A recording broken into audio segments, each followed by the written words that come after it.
Assalamualaikum warahmatullahi wabarakatuh. Kami dari kelompok 3 akan memaparkan materi tentang pemilu tahun 1982, 1987, dan 1992 pada masa Orde Baru. Baik, untuk memanfaatkan waktu, marilah kita dengarkan pemateri pertama dari saudari Ine Novayu. Kepadanya disilakan.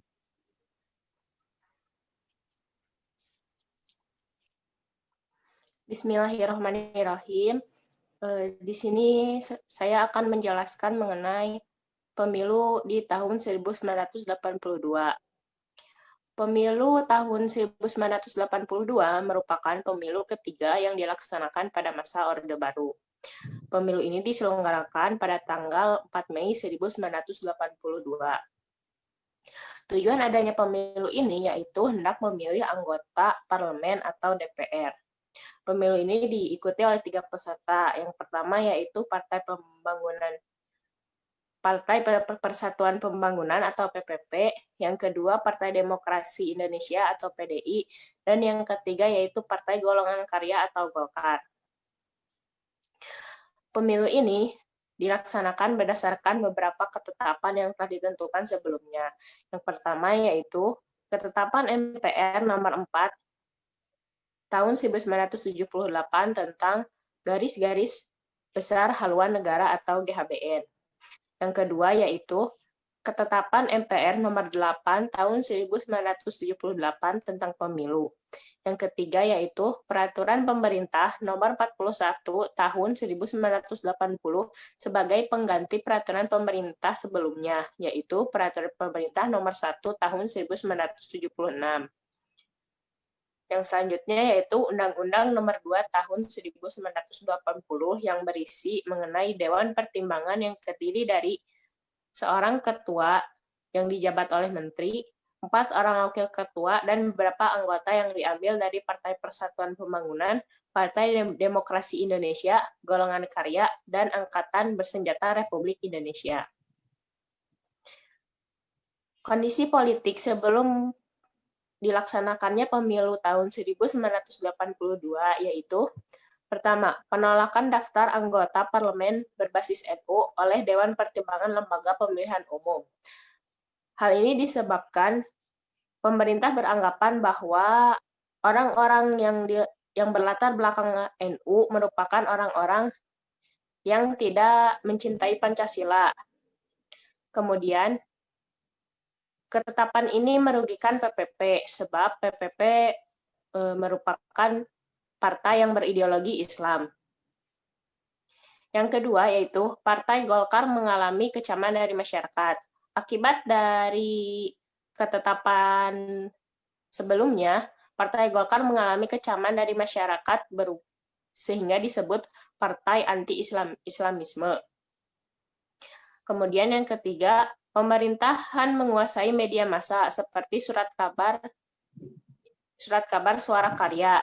Nah, Suara Karya ini hanya boleh diterbitkan pada masa Orde Baru, sedangkan majalah Tempo dan koran-koran lain tidak boleh diterbitkan sebab pernah meluncurkan berita tentang kericuhan di daerah Lapang Banteng.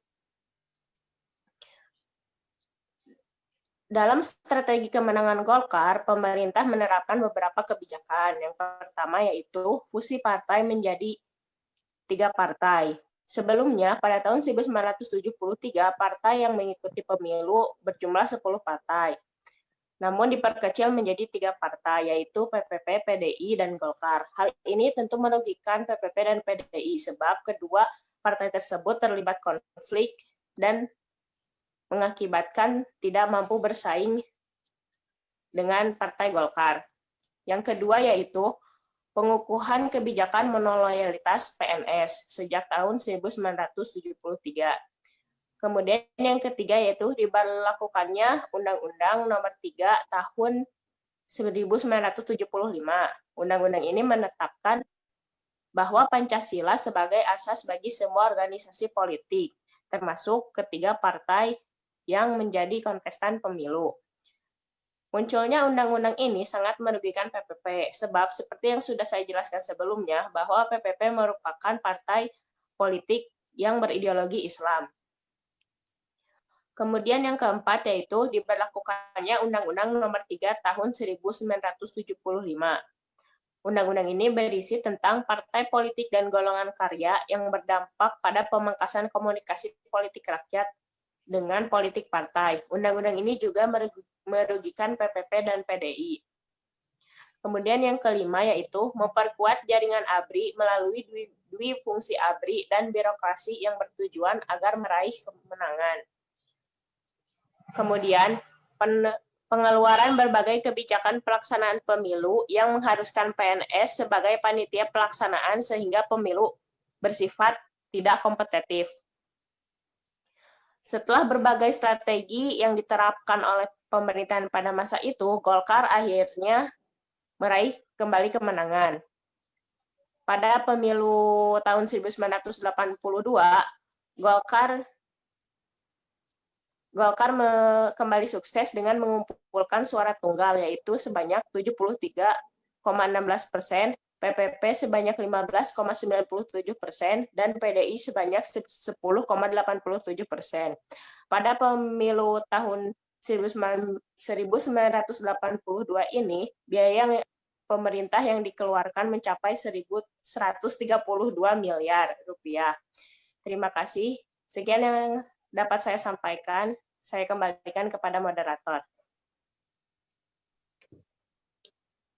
Oke, terima kasih kepada saudari Ine Nova Ayu yang telah menjelaskan tentang bagaimana perjalanan pemilu 1982 dari mulai ketetapan kondisi politik sampai tadi hasil dari pemilu 1982. Nah, untuk selanjutnya, untuk pembahasan yang selanjutnya, saya persilahkan kepada pemateri yang kedua. Kepadanya disilahkan. Baik, terima kasih kepada Saudara Pip yang telah mempersilahkan saya untuk menjelaskan pemilu 1987. Pemilu keempat ini dilaksanakan pada tanggal 23 April 1987. Sistem serta asas dan juga dasar hukum ini, pemilu ini hampir sama dengan pemilu sebelumnya. Namun, ada hal unik dalam pemilu kali ini karena ada Undang-Undang Nomor 23 1985 ini mengatur tentang partai politik dan golongan karya untuk berlandas atau berasas satu, yaitu Pancasila. Nah, landasan atau ideologi Pancasila ini yang keluar dari undang-undang tersebut menjadikan Partai Persatuan Pembangunan atau P3 ini mengganti lambang dalam partai politiknya ini. Yang asalnya berlambang Ka'bah menjadi berlambang bintang di tengah-tengahnya tersebut. Dan hal ini juga menjadikan perolehan suara yang didapat oleh partai politik P3 ini anjlok, yang awalnya 27% turun menjadi 16%. Pada pemilu kali ini juga si Partai Demokrasi Indonesia mengalami kenaikan yang cukup signifikan. Namun yang terasa sangat merasakan kenaikan ini adalah Partai Golongan Karya yang awalnya 60% menjadi 70%-an peningkatannya. Menjadikan Partai Golongan Karya ini mendapat kursi paling banyak di pemerintahan, yaitu DPR. Pada pemilu ini juga Partai Persatuan dan Pembangunan ini mendapat 61 kursi, Partai Golongan Karya mendapat 299 kursi, dan sisanya dari Partai Demokrasi Indonesia. Nah, setelah itu, setelah pemilihan ini, Golkar menjadikan atau melanggengkan kembali Soeharto untuk duduk di kursi kepresidenan. Meskipun pemilu kali ini hanya memilih DPR, namun dengan kemenangan Golkar kali ini, Presiden Soeharto itu bisa naik karena pemilihan presiden kala itu eh, dilakukan dengan aklamasi pada rapat atau sidang MPR. Mungkin sekian dari saya. Selanjutnya akan dikembalikan kepada moderator. Terima kasih. Wabillahi taufiq wal hidayah. Wassalamualaikum warahmatullahi wabarakatuh. Terima kasih kepada Saudara Denny yang telah menjelaskan tadi tentang materi yang dijelaskan oleh Saudara Denny. Nah, untuk selanjutnya, materi yang akan disampaikan oleh Saudara Muhammad Al-Fajri mengenai pemilu 1992. Kepada pemateri, disilakan. Ya, terima kasih kepada moderator yang telah mempersilahkan saya untuk sedikitnya memaparkan mengenai pemilu 1992. Nah, ketika kita bisa menelisik lebih dalam berkenaan dengan pemilu 1992 itu ada hal menarik di mana notabene ya sedikitnya tertuang di tayangan slide yang ditampilkan pada video ini gitu. Pertama, barangkali saya akan menyampaikan terlebih dahulu berkenaan dengan pemilu 1992, di mana adalah ini merupakan pemilu kelima pada masa Orde Baru dan yang keenam dalam sejarah Indonesia sejak kemerdekaan. Nah, hasil pemilu 1992 tetap dimenangkan telak oleh Golkar, meskipun perolehan suaranya sedikit menurun. Nah, sementara itu P3 dan juga PDI bersaing ketat gitu dalam perkumpulan jumlah suara sama seperti serangkaian pemilu pada edisi-edisi sebelumnya. Nah, pada pemilu 1992 juga itu memilih presiden dan wakil presiden, tidak memilih gitu ya. Jadi sifatnya pada pemilu 1992 dikatakan sebagai pemilu legislatif. Jadi hanya memilih anggota dari DPR RI, DPRD provinsi, DPRD kabupaten maupun kota. Jadi itu ada hal pembeda antara pemilu khususnya di pemilu 1992. Nah, berlanjut juga pemilu ini dilaksanakan pada tanggal 9 Juni 1992. Ya, kurang lebih pemilihan umum ini didahului dengan masa kampanye terlebih dahulu selama 25 hari untuk memperebutkan 400 kursi DPR. Nah, sekaligus juga untuk mengisi keanggotaan MPR periode 1992 sampai dengan 1997. Nah, pemilu kali ini juga hampir sama dengan pemilu sebelumnya yang masih berpedoman pada asas sumber jurdil, yaitu langsung, umum, bebas, rahasia, jujur, dan adil. Nah, itu barangkali sedikitnya mengenai awal dari pemilu 1992 yang khususnya dimenangkan oleh Golkar sendiri walaupun perolehan suaranya sedikit menurun.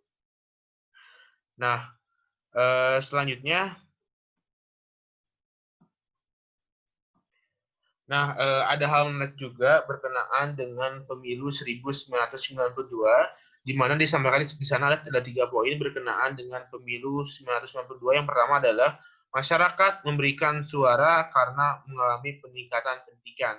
Nah, yaitu dikatakan bahwasannya pada saat itu ada jumlah voter pemilih untuk mengikuti pemilihan gitu, yang notabene karena ada suatu pendidikan yang meningkat dan ada suatu dalam artian pemahaman pengetahuan yang menyangkutnya juga berkaitan atau berdampak pada pemilihan pemilu 1992.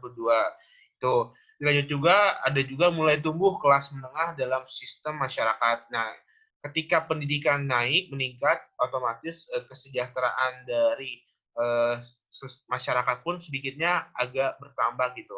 Agak ada upaya bagi mereka untuk bisa mengurusi hajat hidup dirinya masing-masing. Jadi berkenaan juga ketika dia sudah mampu untuk sedikitnya bersuasembada secara individunya, seperti itu barangkali menyangkut juga mereka bisa memilih gitu, dalam artian tumbuh kesadaran untuk memilih dalam pemilu 1992. Nah, yang ketiga adanya proses keterbukaan juga dikatakan bahwasanya sudah mulai terbuka dari sistem pemilihan pemilu 1992. Nah, ketiga faktor tersebut yang sekiranya membuat pemilu 1992 begitu memiliki peranan yang cukup signifikan karena berkaitan dengan jumlah pemilih yang meningkat. Nah, dilanjut juga, bentar ya. Ya, dilanjut berkenaan juga dalam artian Golkar untuk kelima kalinya secara beruntun menjadi pemenang pemilu dan kembali mengantarkan Soekarno ke puncak kekuasaan. Namun perolehan suara yang diperoleh mesin politik Orde Baru ini menurun dibandingkan dengan pemilu sebelumnya. Ya, dikatakan bahwasanya ada permasalahan yang menyangkut pada tubuh internal Partai Golkar yang mengakibatkan mereka terjadi penurunan yang cukup signifikan, yang tidak terlalu cukup signifikan, tapi ada hal yang membuat suara mereka merosot gitu. Karena berkenaan juga di sana disampaikan bahwasanya buruknya komunikasi antara Dewan Pertimbangan dan juga Dewan Penasihat Cabang Golkar di sejumlah provinsi. Nah, itu yang berkenaan terjadi suatu permasalahan internal yang mengakibatkan pada perolehan suara dari Partai Golkar tersebut turun gitu. Nah, pada pemilu 1992 juga masih sama dengan pemilu sebelumnya, hasil pemilu yang pemungutan suara dilaksanakan pada 9 Juni tadi disampaikan 1992. Dan untuk perolehan suara sendiri pada tahun 1992 ini ya khususnya gitu ada partai yang mulai naik tracknya gitu, pemilihnya mulai terlihat signifikan, yaitu Partai PDI Perjuangan. PDI barangkali untuk pada saat itu gitu. Yang berhasil memungut itu dalam artian 16 kursi dibandingkan pemilu 1987. Jadi ada penambahan dari jumlah kursi sebelumnya pada pemilu 1987 pada pemilu 1992 itu ada penambahan jumlah kursi pada PDI. Jadi dalam artian ada track peningkatan dari PDI hingga dia bisa menambah perolehan suara 16 kursi gitu dibandingkan pemilu sebelumnya. Nah, tadi juga disampaikan bahwasanya dalam buku gitu ya, buku suatu pemilihan umum 1992, suatu evaluasi karya Hari Chan Silalahi, dia menyampaikan bahwasanya langkah Golkar menjelang pemilu kali ini memang terganjal sedikit masalah. Nah, karena berkenaan juga ada persoalan internal yang disampaikan, salah satu dampaknya adalah buruknya komunikasi gitu antara Dewan Pertimbangan dan Dewan Penasihat Cabang Golkar di sejumlah provinsi seperti Kalimantan Barat, Riau, dan Sulawesi Utara, juga di Nusa Tenggara Timur. Nah, itu sedikitnya yang berkaitan bahwasanya terjadi permasalahan di tubuh internal Partai Demokrat hingga berdampak pada perolehan suara dari Partai Golkar itu sendiri gitu. Nah, itu barangkali sedikitnya yang pemaparan berkenaan dengan pemilu 1992 yang kurang lebihnya yang cukup menarik atau diambil hal unik pada pemilu ini berkaitan dengan jumlah pemilih yang meningkat diakibatkan kondisi masyarakat yang pendidikannya sudah bertambah gitu. Dalam arti atau ada jenjang karir mereka dalam melanjutkan pendidikan tuh ada upaya gitu. Jadi mengakibatkan kesadaran mereka dalam pemilihan pemilu pada saat 1992 itu meningkat. Seperti itu barangkali untuk pemilu 1992 dicukupkan sekian materinya. Saya kembalikan lagi kepada moderator. Terima kasih.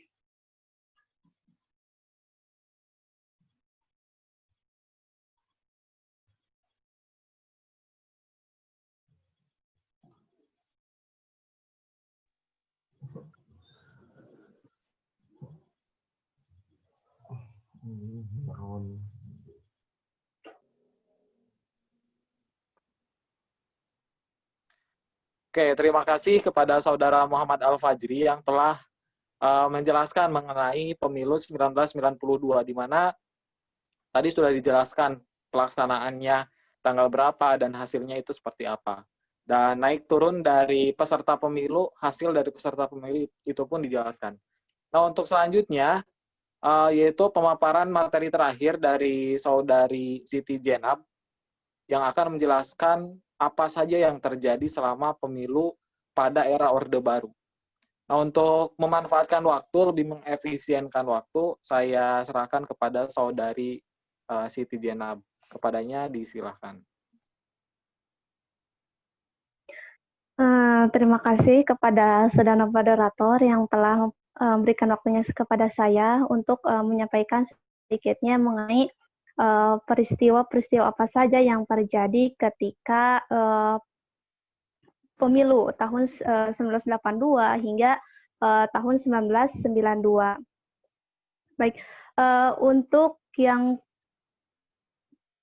sudah terlihat bahwasannya di sini terdapat beberapa peristiwa yang terjadi pada pemilu 1982 hingga 1992. Yang pertama itu ada kerusuhan di lapangan Banteng pada tahun 1982. Nah, yang pertama itu mengenai kerusuhan terlebih dahulu ya. Nah, kerusuhan di daerah lapangan Banteng ini terjadi pada tanggal 1 Maret tahun 1900. Di mana kerusuhan ini disebabkan karena perpecahan antara simpatisan dari partai politik P3 dan juga partai politik golongan karya, hingga berujung pada anarkisme. Nah, kita runtutkan terlebih dahulu. Pada awalnya, para simpatisan dari golongan karya ini sedang melakukan kampanye di lapangan Banteng. Tetapi selang kemudian para simpatisan dari P3 ini kemudian datang melewati lapangan tersebut. Nah, adanya pertemuan dari dua simpatisan partai adu mulut sehingga menimbulkan kerusuhan yang akhirnya berujung pada anarkisme. Nah, kerusuhan ini meluas dan mengakibatkan perusakan dan penjarahan seperti mobil, kemudian gedung-gedung yang ada di sekitarnya. Nah, kerusuhan ini dilatar belakangi oleh beberapa oknum yang berupaya menggagalkan pemilihan umum pada tahun 1982, dan juga hal ini juga oknum tersebut ingin menghilangkan kepercayaan masyarakat terhadap pemerintah. Nah, itu untuk peristiwa kerusuhan di daerah lapangan Banteng. Kemudian yang kedua itu ada tragedi Minggu Berdarah pada tahun 1982. Nah, tragedi Minggu Berdarah ini terjadi tepatnya tanggal 25 April tahun 1982, ya berselang 2 bulan setelah kerusuhan di lapangan Banteng. Nah, tragedi Minggu Berdarah ini terjadi di sekitar Pasar Senen, atau lebih tepatnya di daerah dekat Bioskop Grand. Nah, hal ini terjadi berawal saat melempar ejekan antara pendukung partai PPP, PDI, dan juga Golkar. Nah, para simpatisan dari P3 dan juga PDI ini sedang berada di sisi jalan di Pasar Senen tersebut.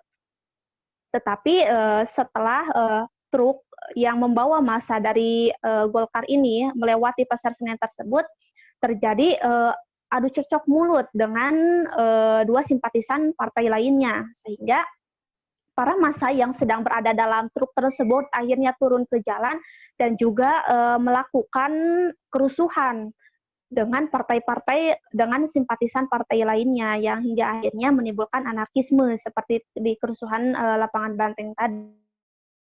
Jadi peristiwa ini, nah para aparat pada saat itu akhirnya menembakkan tembakan gitu kepada para perusuh, hingga akhirnya setelah peristiwa ini mereda, terlihatlah beberapa korban yang tewas itu ataupun beberapa korban yang terluka. Nah, tragedi ini ya tadi menyebabkan beberapa orang tewas, dan juga hal ini sempat didokumentasikan oleh seorang saksi, yaitu oleh seorang jurnalis yang bernama Doko, yang sempat mengabadikan foto peristiwa tersebut terjadi. Nah, mungkin bisa dilihat di gambar slide itu ada fotonya ya dari tragedi Minggu Berdarah ini. Nah, dua tragedi ini akhirnya menimbulkan dampak positif juga gitu bagi beberapa partai termasuk golongan karya, di mana pada saat itu golongan karya sendiri berada di bawah partai PPP dan juga ya berada di bawah PPP gitu untuk suaranya. Tetapi setelah peristiwa tersebut suara Golkar itu naik gitu sebanyak 73,16%, sedangkan P3 meraup suara sebanyak 15,97% dan PDI meraup suara sebanyak 10,87%. Nah, kita beranjak ke pemilu-pemilu yang selanjutnya, yaitu menjelang tahun 1987 ataupun akhirnya 1992. Nah, terjadi beberapa peristiwa. Nah, bisa kita lihat di slide-nya. Yang pertama itu ada keluarnya NU dari P3. NU ini tidak ingin terlibat dalam politik praktis. Nah, hal ini diawali pada tahun 1985, di mana pemerintahan ataupun presiden kan Undang-Undang Nomor 3 Tahun 1985 tersebut, yang di mana peraturan tersebut mewajibkan partai politik itu untuk berasaskan tunggal Pancasila. Nah, dalam pengharusan Pancasila ini menjadi asas tunggal untuk setiap organisasi. Nah, pastinya gitu Partai Golkar ini tidak keberatan dengan adanya undang-undang ini. Nah, berbeda halnya dengan P3, di mana P3 ini merupakan partai yang berbasis Islam karena di belakangnya ada NU, Muhammadiyah dan yang lainnya. Sehingga karena adanya hal ini gitu, maka NU sendiri mempertimbangkan gitu untuk menerima atau tidaknya asas Pancasila ini gitu. Nah, karena P3 pada akhirnya menerima asas ini, sehingga hal ini juga berimplikasi kepada NU bahwasanya pada muktamarnya pada muktamarnya gitu NU ini yang dipimpin oleh Kiai Haji Abdul Rahman Wahid ataupun Gus Dur mengumumkan bahwasannya NU ini keluar dari partai politik gitu, karena tadi pertama adanya undang-undang tersebut, kemudian adanya keinginan dari Gus Dur sendiri bahwa NU ini ingin kembali kepada khitah atau asalnya pada saat pembentukan awal pada tahun 1926, yaitu sebagai organisasi sosial keagamaan gitu, sebagai sebuah organisasi keagamaan yang akhirnya pada saat tersebut berasaskan Pancasila dan bukan Islam formal yang dimaksudkan untuk membangun Indonesia dengan pendekatan Islam aswaja. Nah, itu sedikit mengenai keluarnya NU dari P3 ataupun dari kancah perpolitikan. Kemudian peristiwa lain yang terjadi pada saat rentan pemilihan umum tersebut, yaitu adanya bergabungnya keturunan asli presiden pertama, yaitu Megawati Soekarno Putri, ke dalam partai politik. Nah, sebelumnya karena keturunan dari Presiden Soekarno sendiri melakukan konsensi gitu ataupun konsensus, yaitu bahwasannya keturunan dari Soekarno sendiri tidak akan mengikuti kancah perpolitikan. Tetapi pada saat itu, tepatnya pada tahun 1987, Megawati menggembarkan gitu keturunan Soekarno bahwasannya beliau itu bergabung dengan partai politik.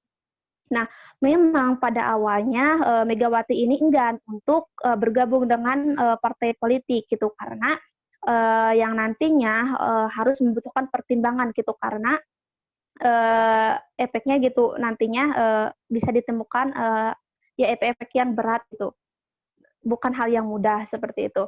Nah, pada awalnya memang Megawati ini tidak ingin bergabung dalam partai politik, tetapi setelah dari PDI sendiri akhirnya membujuk kepada suaminya beliau gitu. Awalnya kepada suami beliau, yaitu atau yang biasa kita kenal itu Taufik Kemas. Nah, Taufik Kemas ini merupakan suami beliau yang dimana beliau ini menjadi jalan bagi Megawati nantinya untuk naik ke kancah politik. Nah, Taufik Kemas ini dipersunting ataupun dibujuk oleh para petinggi PDI untuk bisa masuk ke partai politik dan juga bisa untuk membujuk istrinya yaitu Megawati untuk turut serta ke kancah perpolitikan. Nah, beliau terlebih dahulu gitu, suami Megawati terlebih dahulu masuk ke PDI hingga akhirnya beliau mengajawati dan akhirnya karena Megawati juga ingin menunjukkan bahwa bahwa keturunan Presiden Soekarno ini tidaklah lemah gitu, merupakan orang-orang yang kuat, maka Megawati ini akhirnya dengan ajakan suaminya ataupun bersama suaminya ikut dalam partai politik. Nah, pada awalnya Megawati ini dipersunting ataupun ditawari masuk partai politik ini ke Partai Golkar, tetapi beliau itu menolak hingga akhirnya bersama suaminya beliau itu bergabung dalam partai politik PDI. Nah, seperti itu gitu. Nah, bergabungnya Megawati ke partai politik PDI ini sangat menimbulkan hal yang positif gitu bagi PDI, di mana dengan adanya beliau suara yang bisa dikumpulkan dari PDI ini terus menerus berlanjut ataupun meningkat gitu dari sebelum-sebelumnya. Nah, pada tahun 1987 akhirnya Megawati dengan didampingi oleh partai politik PDI dan juga suaminya, beliau dan suami itu berhasil menjadi anggota DPR pada tahun 1987 hingga tahun 1993, di mana setelah tahun 1993 beliau tampil sebagai ketua utama dari Partai Demokrat Indonesia atau PDI. Mungkin peristiwa-peristiwa yang terjadi pada pemilu tahun 1982 hingga pemilu tahun 1992. Mungkin seperti itu yang dapat saya sampaikan. Terima kasih sebelumnya. Saya kembalikan ke moderator. Oke, terima kasih kepada Saudari Siti Jenab yang telah menjelaskan tadi peristiwa-peristiwa yang terjadi sepanjang 10 tahun masa Orde Baru gitu. 10 tahun pertama masa Orde Baru. Di mana karena tadi Siti Jenab merupakan materi terakhir, langsung saja kita simpulkan untuk presentasi pada kali ini dapat disimpulkan bahwa dari pemilu pertama 1982 itu sampai dengan 1992 itu rata-rata dimenangkan oleh Partai Golkar, kecuali di akhir ketika Megawati Soekarno Putri masuk ke kancah politik itu merubah segalanya gitu. Diawali dengan munculnya Megawati, kemudian meningkatnya suara PDI pada masa pemilu itu sendiri. Nah, kemudian selain itu di pemilu 1987 pun itu 1987 pun itu terdapat beberapa peristiwa-peristiwa yang terjadi pada sepanjang pemilu tersebut. Nah, seperti kerusuhan di lapangan Banteng, kemudian yang terjadi pada 1982, kemudian tragedi Minggu Berdarah pada 1982, dan keluarnya NU dari P3, yang ini